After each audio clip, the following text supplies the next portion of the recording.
So they're sitting in a healthy position in fourth. Forest have got some really hard fixtures. Man City behind them, by the way.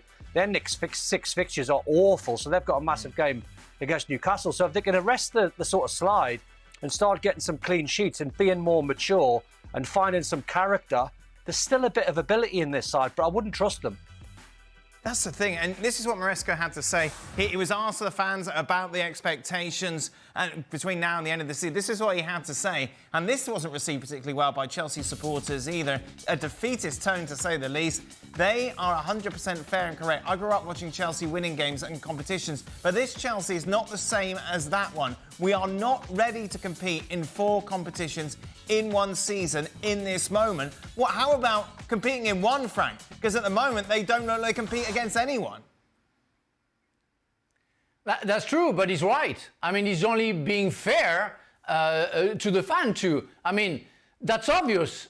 Some people got carried away at the beginning of the season, maybe before November, December, thinking that, as Dan said, they were in a title race. Yeah, maybe they were, but I never thought that. And I was like Maresca, because we knew the other side of the coin is that the fact that that team is immature, that they don't know what the future can be, they don't know how to handle a future, and as soon as they lost the game, 1 game, then 2 games, and now it's only 2 games won in 2 months. It's what happens to young players who are not ready. Isn't that giving Maresca a pass? Isn't it up to the manager to take these players, there's a lot of quality in there, and fix this? Yeah, but you cannot cope with the defensive mistake that they are doing. I mean, the 2 goals that they conceded today, it's because of the bad pass from a defender. And what a coach can do. I mean, you're a professional football player. They can't teach you how to control and make a pass. Otherwise, you will never be a football player. So if they're not capable of doing it because they feel the pressure. Maresca's just gone up against a Brighton side, lost 7-0 against Nottingham Forest last week, but you're saying it's not his fault, it's individual players who are immature and making the wrong decisions. Yes, I think that, because I saw last season what happened, and without Maresca, that was the same mess. So saying that Maresca had to adjust, we saw the 2 other coaches not being able to do that. Maresca at least did something pretty good for long term, where nobody expected that. Really, everybody expected another bad season for Chelsea. Suddenly they became a big team in a title race. Again, some people got carried away. No, we just go back to who they are. Because that's what it is. That's football. There is a time to learn. But isn't it up to the manager to make these individuals better, Frank? And they're not. Week by week, they're getting worse under his stewardship. No, I don't think they're going worse. I think he tries to settle some stuff, but they're not capable of doing that because they're not helped by other people. We know how you have to find the chemistry with the players, by young players, but also experienced players. They don't have that. They can't copy somebody who has experience. They buy themselves. It's what they wanted to do. At least last season or 2 seasons ago, they had Thiago Silva. At least they had at some point some other players. They got rid of them.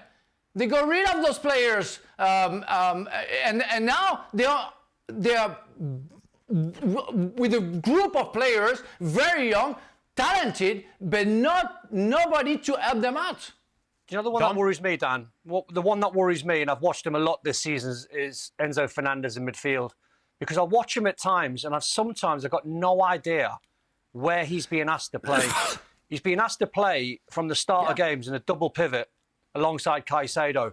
The minute the game just starts going away from Chelsea, he's got this, I say ability, it's not ability, inability, to start running all over the pitch and vacating his position.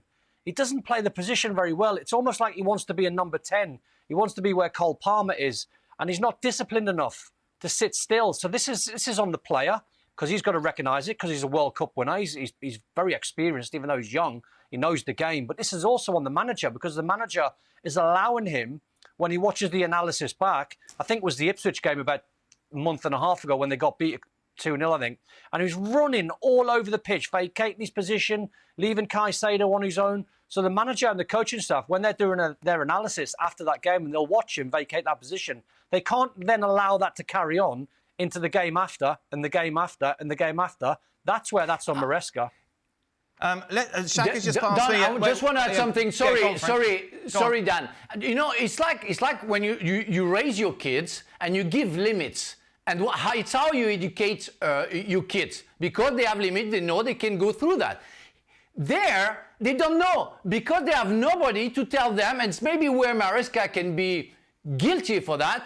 They don't have limits. They don't know what to do because they're not in a right frame to know exactly what they have to do.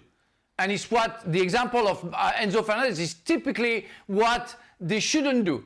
And they get carried away, they go everywhere, and they forget all the basics, and it's a big mess.